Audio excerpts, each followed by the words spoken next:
Olha só o mecânico, o que ele tá fazendo. E aí, meu querido? Tá dando uma limpadazinha aí na rampa, né? Olha só como tá ficando a rampa aí, ó. Tá limpando aí, galera, as duas rampas. E aí, e cadê o serviço? Pera aí, eu vou buscar uma moto ali, viu? Vou buscar uma moto ali pra você consertar. Ó, essa moto aqui pra você consertar, certo? Essa aqui é uma 150, o ano dela é 2013.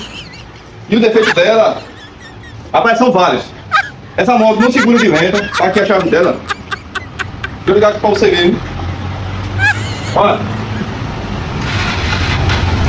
Olha. Dá até partida, mas fica assim, apagando fogo. Ó. Então, esse aqui é um defeito dela. E o outro é quando, se eu acelerar aqui, ó. Você tá com o né? Se tem pra você escutar, quando ela pega peso, que eu acelero ela fica fazendo aquela zoada. Isso aqui, galera, é desse lado aqui, ó. Vamos desmontar aqui a tampa do lado da embreagem, ó. Aqui tem umas molas que pega aqui no balanceiro da moto. E quando essa mola quebra e estoura também as borrachas, ela fica fazendo aquela zoada. Então, esse serviço aí que eu vou deixar aqui pra você fazer, dá conta? Tô sim. Pois, prometa aí a galera aqui que você vai mostrar aí o defeito da moto. Pô.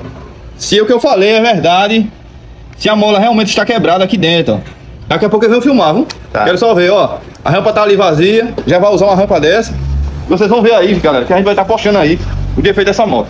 Um é que ela não tá segurando de lenta, de forma alguma. Pra essa moto segurar, tem que estar acelerando. E o outro defeito é essa zoada aí na parte do motor. Então, vamos estar aqui verificando. Nosso mecânico vai desmontar. Já passei aqui umas dicas para ele, onde está o defeito, né? E vamos estar resolvendo e vou postar aqui para vocês quando ele desmontar aí o defeito da moto, para comprovar aqui o que eu falei a vocês. Então, já segue o nosso perfil para não perder esse vídeo e muitos outros que a gente posta aqui na plataforma. Fui!